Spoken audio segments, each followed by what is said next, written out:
Hello students, आज हम solve करेंगे पार्टनरशिप फाइनल अकाउंट का क्वेश्चन नंबर 10।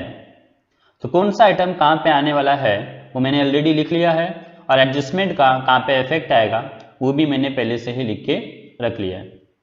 फिर जिस भी आइटम के ऊपर एडजस्टमेंट है उसको मैंने टिक भी कर लिया है।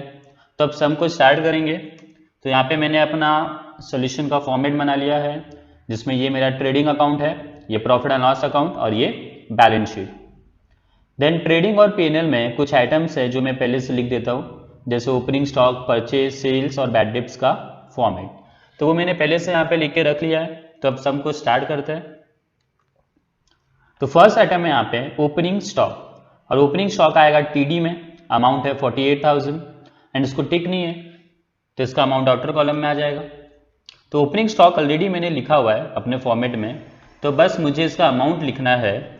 तो इसका अमाउंट आउटर कॉलम में लिख देते हैं 48,000। ओपनिंग स्टॉक के बाद है फिर कैपिटल। तो इसमें दो लोगों का कैपिटल है, रिद्धि का कैपिटल है 50,000 एंड सिद्धि का कैपिटल है 30,000। तो एक कैपिटल आएगा लायबिलिटी में, और कैपिटल के लिए 4 लाइन छोड़ना होता है। तो इसको लायबिलिटी में लिख लेते हैं। पहले कैपिटल हेडिंग लिखेंगे, फिर रिद्धि का अमाउंट लिख लेंगे इनर कॉलम में। तो रिद्धि का अमाउंट है 50,000, फिर इसके लिए 4 लाइन छोड़ना है, 1 2 3 4। तो रिद्धि के कैपिटल के लिए 4 लाइन छोड़ देंगे, और फिर सिद्धि का अमाउंट आएगा। तो सिद्धि का लिख लेते हैं, उसका भी अमाउंट इनर कॉलम में आएगा, और उसके लिए भी 4 लाइन छोड़ेंगे, 1 2 3 4। तो सिद्धि के लिए भी हम लोग ने 4 लाइन छोड़ दिया। नेक्स्ट देखते हैं फिर क्या है। देन परचेस है, परचेस आ जाएगा टीडी में, अमाउंट है 22,500।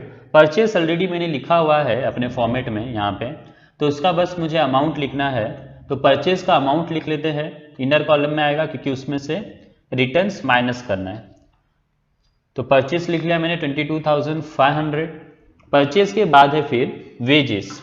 वेजेस आ जाएगा टीडी में, अमाउंट है 800 एंड इसको टिक किया हुआ है, तो इसका अमाउंट हम लोग लिखेंगे इनर कॉलम में। तो वेजेस लिख लेते हैं टीडी में, और इसका अमाउंट आ जाएगा इनर कॉलम में, और एक टिक किया था तो एक लाइन छोड़ देंगे। नेक्स्ट है फिर वेजेस के बाद कैरेज इनवर्ड। कैरेज इनवर्ड भी टीडी में आएगा, अमाउंट है इसका 1,000। तो कैरेज इनवर्ड को भी टीडी में लिख लेते हैं, एंड इसको टिक नहीं किया था तो इसका अमाउंट आ जाएगा आउटर कॉलम में। कैरेज इनवर्ड के बाद है फिर सन्ड्री क्रेडिटर्स। सन्ड्री क्रेडिटर्स आने वाला है लायबिलिटी में, अमाउंट है इसका 27,600 एंड इसको टिक नहीं है तो इसका अमाउंट आउटर कॉलम में लिख देंगे। सन्ड्री क्रेडिटर्स लायबिलिटी में आ जाएगा, और इसका अमाउंट आएगा आउटर कॉलम में 27,600। क्रेडिटर्स के बाद है फिर बिल्स पेबल। बिल्स पेबल भी लायबिलिटी में आने वाला है, अमाउंट है इसका 20,000 एंड इसको भी टिक नहीं है तो इसका अमाउंट आ जाएगा आउटर कॉलम में। बिल्स पेबल लायबिलिटी में लिख लेंगे, अमाउंट आएगा आउटर कॉलम में 20,000। बिल्स पेबल के बाद है फिर cash in hand. Cash in hand आने वाला एसेट में, उसका अमाउंट है 2850 एंड इसको भी टिक नहीं है तो इसका अमाउंट हम लोग लिख लेंगे आउटर कॉलम में। कैश इन हैंड एसेट में लिखना है, अमाउंट आएगा आउटर कॉलम में 2850। नेक्स्ट है फिर इंश्योरेंस। इंश्योरेंस आएगा पीडी में, अमाउंट 1200 है एंड इसको टिक किया हुआ है तो इसका अमाउंट हम लोग लिख लेंगे इनर कॉलम में। तो इंश्योरेंस लिख लेते हैं पीडी में, एंड अमाउंट इसका आ जाएगा इनर कॉलम में क्योंकि इसको टिक किया हुआ था, और एक टिक था तो इसके लिए एक लाइन छोड़ देंगे।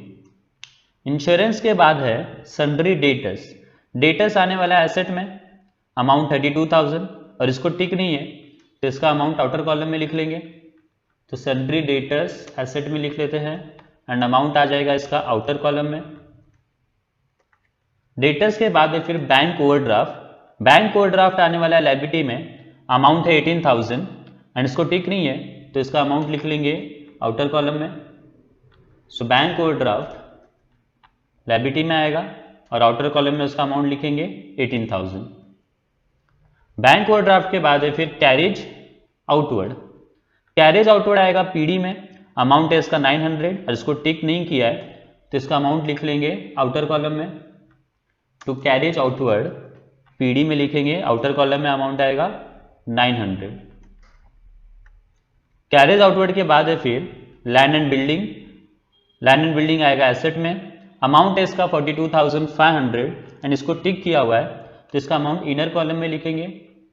So land and building asset में लिख लेते हैं, अमाउंट आ जाएगा इनर कॉलम में 42,500 एंड इसको टिक किया था और एक टिक था तो एक लाइन छोड़ देंगे। नेक्स्ट है फिर फर्नीचर, फर्नीचर भी एसेट में आएगा और इसका अमाउंट है 38,700 एंड इसको भी टिक किया हुआ है तो इसका अमाउंट आ जाएगा इनर कॉलम में। तो फर्नीचर को एसेट में लिख लेंगे, अमाउंट आ जाएगा इसका इनर कॉलम में 38,700 एंड इसको एक टिक किया था तो इसके लिए एक लाइन छोड़ देंगे। फर्नीचर के बाद है फिर सेल्स, सेल्स आने वाला है टीसी में, अमाउंट है इसका 47,000। सेल्स ऑलरेडी मैंने लिखा हुआ है अपने सोल्यूशन में, यहाँ पे ऑलरेडी लिखा हुआ है तो इसका बस मुझे अमाउंट लिखना है तो इसका अमाउंट लिख देंगे इनर कॉलम में, क्योंकि उसमें से रिटर्न माइनस करना है तो इसलिए इनर कॉलम में लिखेंगे 47,000। सेल्स के बाद है फिर परचेस रिटर्न, तो परचेस रिटर्न परचेस में से माइनस होगा, अमाउंट है इसका 500 तो परचेस रिटर्न को परचेस में से माइनस कर देते हैं तो परचेस रिटर्न का अमाउंट है 500 तो 500 माइनस कर देंगे 22,500 में से तो ये हो जाएगा 22,000। तो आउटर कॉलम में लिख लेंगे 22,000। नेक्स्ट है फिर सेल्स रिटर्न, तो सेल्स रिटर्न सेल्स में से माइनस होने वाला है और सेल्स रिटर्न का अमाउंट है 400 तो सेल्स में से माइनस कर देते हैं 400 तो 47,000 में से 400 माइनस हो जाएगा तो ये हो जाएगा 46,600। नेक्स्ट आइटम है फिर सेल्स रिटर्न के बाद रेंट, रेंट क्रेडिट में दिया था तो ये पीसी में आ जाएगा तो रेंट को पीसी में लिख लेते हैं, बाय रेंट एंड टिक नहीं किया है तो उसका अमाउंट आ जाएगा आउटर कॉलम में, बाय रेंट 1,800। रेंट के बाद है फिर bad debts, bad debts PD में आएगा बट पीडी में ऑलरेडी मैंने बैड डेट्स लिखा हुआ है तो उसका बस अमाउंट लिख देंगे 300 तो इसका अमाउंट लिख देते हैं बैड डेट्स का 300, इनर कॉलम में आएगा अमाउंट। नेक्स्ट है फिर आरडीडी, आरडीडी ये ओल्ड आरडीडी है तो ओल्ड आरडीडी बैड डेट्स के फॉर्मेट में ही आता है, अमाउंट है इसका 350 तो इसको 350 को लिख देते हैं ओल्ड आरडीडी, मतलब यहाँ पे आ जाएगा तो ओल्ड आरडीडी के यहाँ पे अमाउंट लिख देंगे उसका और अमाउंट है उसका 350 माइनस में है। नेक्स्ट है फिर डिस्काउंट, डिस्काउंट दोनों अमाउंट दिया हुआ है तो डेबिट वाला जो अमाउंट है वो पीडी में आएगा और क्रेडिट वाला जो अमाउंट है वो पीसी में आएगा। तो डिस्काउंट दोनों साइड लिख लेते हैं, पहले पीडी में आ जाएगा टू डिस्काउंट, टिक नहीं किया हुआ है तो आउटर कॉलम में आएगा अमाउंट 700 और क्रेडिट में भी आएगा, मतलब पीसी में भी डिस्काउंट आ जाएगा तो पीसी में लिख लेते हैं बाय डिस्काउंट, अमाउंट है उसका 1000। डिस्काउंट के बाद है फिर ट्रैवलिंग एक्सपेंसेस, ट्रैवलिंग एक्सपेंस आएगा पीडी में, इसका अमाउंट है 250 एंड इसको टिक किया हुआ है तो इसका अमाउंट लिख लेंगे इनर कॉलम में, ट्रैवलिंग एक्सपेंस लिख लेते हैं पीडी में, अमाउंट आ जाएगा इनर कॉलम में क्योंकि टिक किया हुआ था और एक टिक है तो एक लाइन छोड़ देंगे इसके लिए।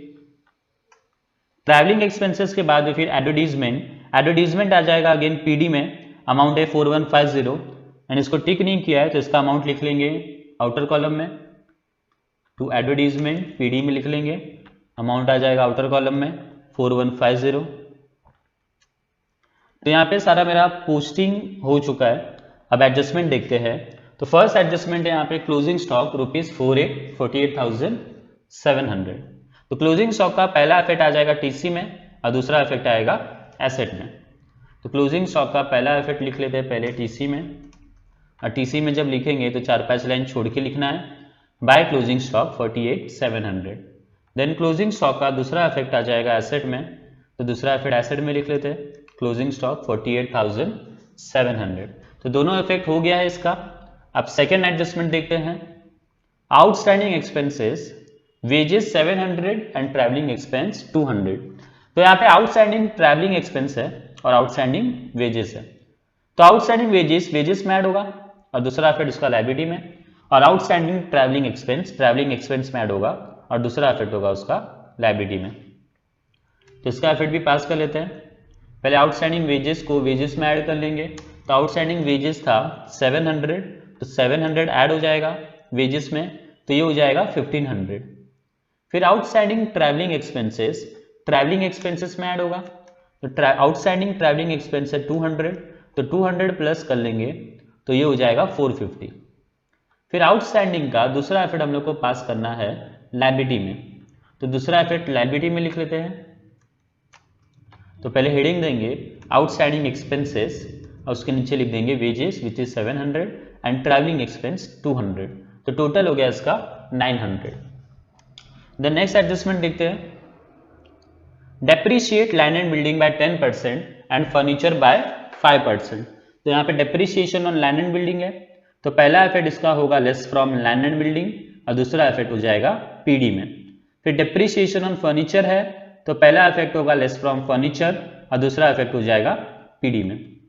तो दोनों को माइनस कर लेते हैं, लैंड एंड बिल्डिंग में से 10% माइनस होगा और फर्नीचर में से 5% माइनस होगा। तो पहले लैंड एंड बिल्डिंग में से माइनस कर देते हैं 10%, तो 42,500 का 10% आएगा 4250, तो ये माइनस कर देंगे 4250 तो आ जाएगा 38,250। फिर फर्नीचर में से भी माइनस कर देंगे, तो फर्नीचर में से माइनस करना है 5%, तो 5% आएगा 38,700 का 1935। फिर 1935 माइनस कर देंगे तो बचेगा 36,765।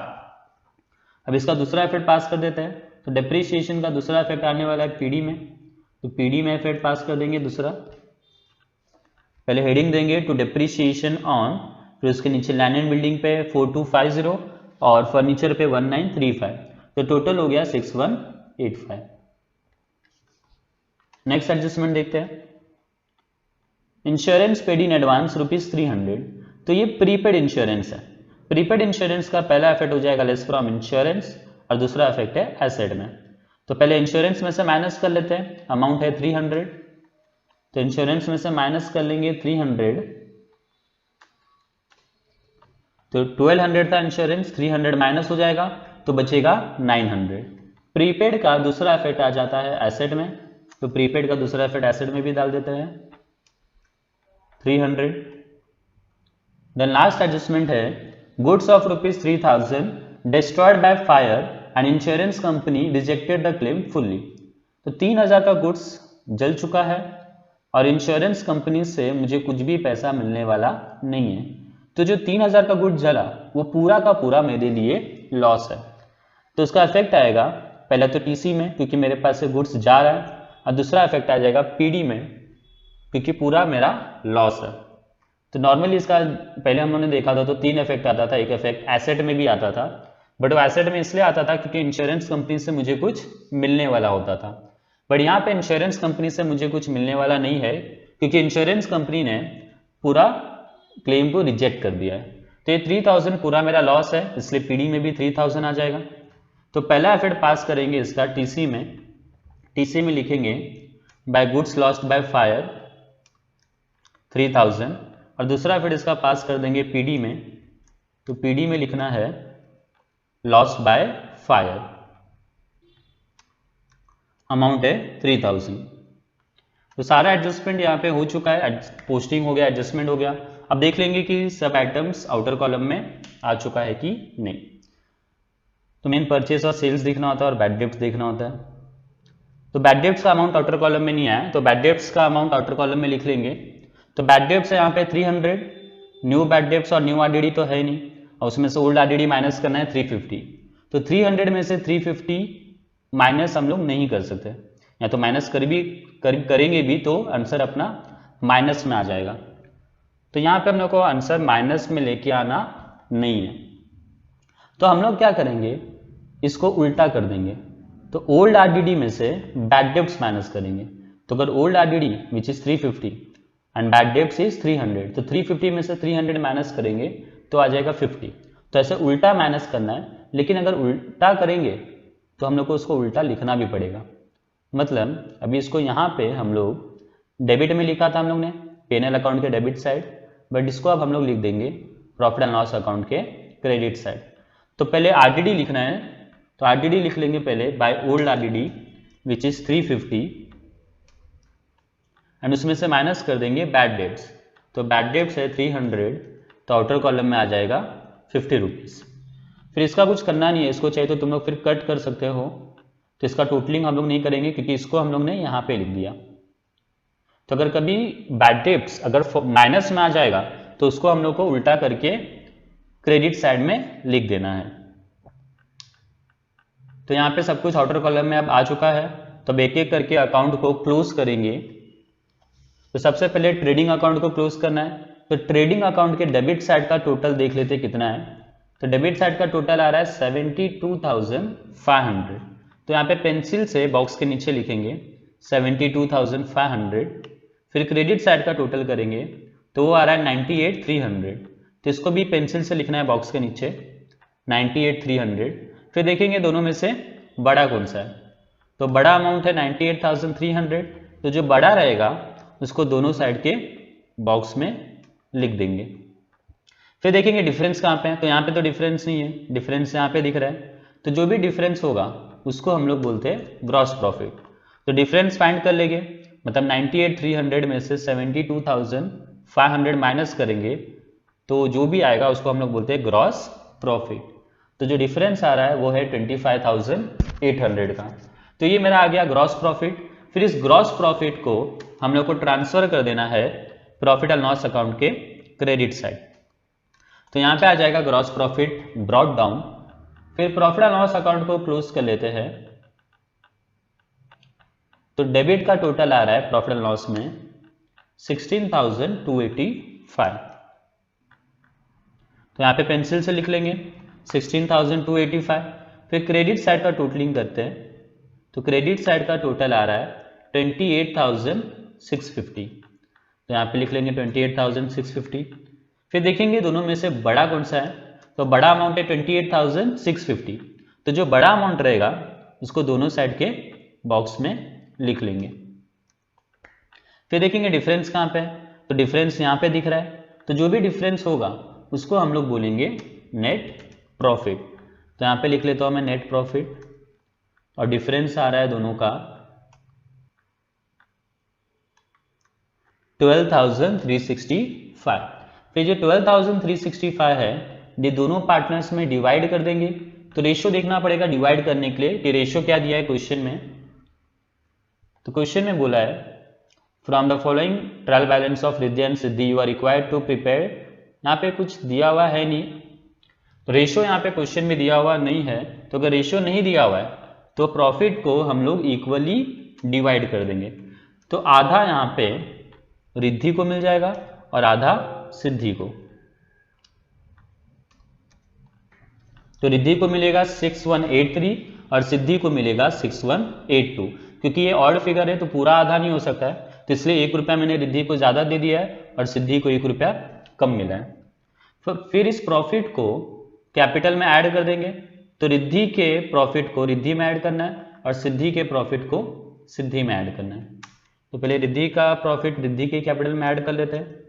तो 6183 था और सिद्धि के प्रॉफिट को सिद्धि के कैपिटल में ऐड कर लेते हैं। तो इसका टोटल कर लेंगे। तो रिद्धि का टोटल आ रहा है कैपिटल 56,183 और सिद्धि का आ जाएगा 36,182। फिर दोनों साइड का टोटलिंग कर लेंगे। तो लायबिलिटी का टोटल आ रहा है 1,58,865 और एसेट का टोटल आ रहा है अगेन वही 1,58,865। तो दोनों साइड का टोटल यहाँ पे सेम आ रहा है, तो यहाँ पे लिख लेंगे दोनों साइड 1,58,865 अगेन 1,58,865। तो दोनों साइड का टोटल सेम आ गया है, मतलब हमारा सम टैली हो चुका है। तो क्वेश्चन नंबर 10 भी यहाँ पे कंप्लीट हो गया है।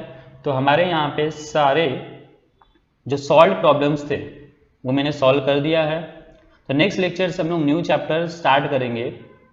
तो मिलते हैं नेक्स्ट लेक्चर में। Thanks for watching this video. Take care, bye bye.